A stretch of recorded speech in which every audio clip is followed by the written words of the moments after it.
Hey everyone, it's Lynnea for LDRS Creative, and I am going to be making not one, not two, not three, but 4 cards, and they came together really quickly, really easily.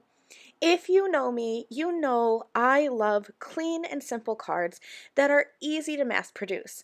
I'm a full-time working mom, and so it's hard sometimes to find a card design or to find the time to sit down and make a really elaborate card. So I am drawn towards cards where you can make a bunch in a small amount of time.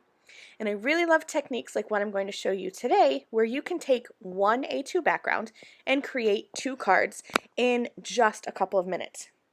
So I'm starting with the Romantic Floral embossing folder, and this is a 3D embossing folder, so you need to be really careful about following the proper guidelines for your machine. I like to spritz the back of my cardstock that I'm embossing. It really just helps the fibers in the paper spread out more and lets that embossing folder press into the fibers and spread them apart, which gives you a deeper and better looking impression. Now I'm using a Spellbinders Platinum 6, so I'm following their guidelines, just the base plate and then that gray adapter plate for the 3D embossing folder.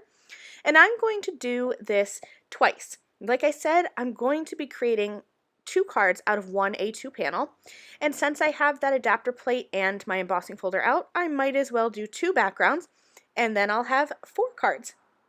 So here are my 2 backgrounds, and you can kind of see as I tilt that up and the light catches that pattern that it's a 3D pattern and it's really pretty. It's this kind of delicate floral. And I'll be showing you a closer look in just a minute. One of these backgrounds, I'm going to leave it as it is and not do anything else to that background, but I wanted to show you a very easy way that you can step up these 3D embossed backgrounds. I have the Snowy White LDRS Creative White Pigment Ink Pad, and I am taking the ink pad directly to the panel. Now, don't be fooled. I know I have my finger kind of in the pressing position, but I am not pressing this pad at all, not even a little bit. This ink pad is completely flat so that it's flush against that background, and I am just swiveling that back and forth. I don't want to press hard because I don't want that ink to sink down into the flat areas of my cardstock. I just want it to touch the raised areas. Now, if you don't have a white pigment ink, don't forget that you can do this with any ink pad. Any of the LDRS Creative Hybrid ink pads will work, so you could do a tone-on-tone color here. With this teal cardstock, something like Marina Madness would look really pretty on top. You can use any ink pad to bring out that pattern. Now here is the plain old embossed romantic floral background. Here's the one where I've added that white pigment ink on top. And again, I didn't press, so it's not going to be a vibrant white, but it just kind of gives that texture a little bit of pop. All right, so now let's take this one background and turn it into 2. Now I have already trimmed down this panel a little bit, so it's 4 inches by 5 1/4, and I'm going to take this over to my paper trimmer and cut it at 2 inches. So I'm going to have a 2-inch panel and a 3 1/4 inch panel for each background. You can do this at any measurements. This is just what I thought would look best on my card.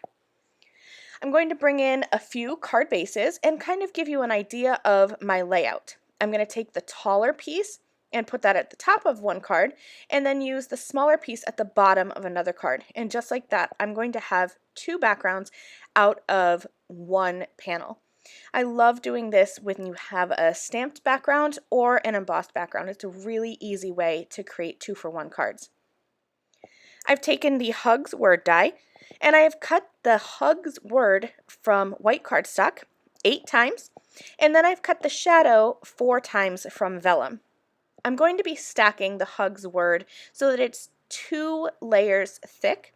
That just gives a little bit more stability, and then I will glue that onto the vellum background. And I'll do that 4 times so that I have a sentiment for each of my cards.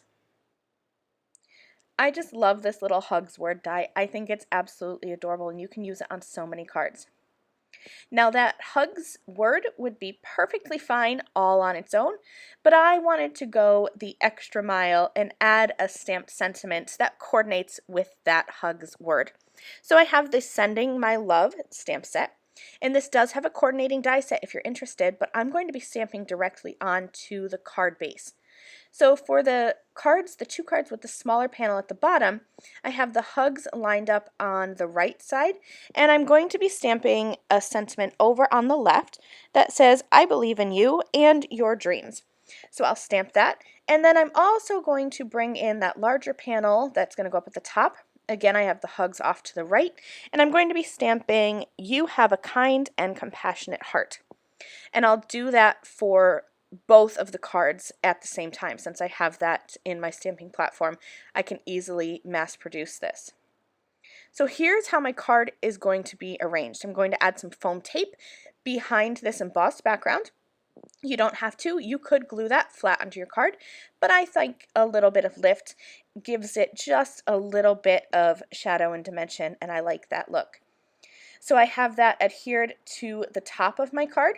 I have that sentiment already stamped, and then I'm going to glue the hugs word die flat onto that top panel, kind of just overhanging just a little bit so that it has a little something extra for the eye to look at. Here are all 4 of my finished cards, and I'm going to grab 2 of them, one with the plain embossed background and one with the white background, and really give you a close-up.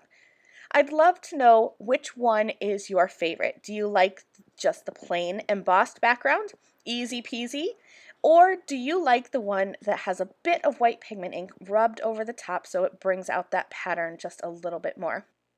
Drop a comment below. Let me know which style is your favorite and if you're going to be recreating this card design. Thanks so much for watching. I'll see you again soon. Bye.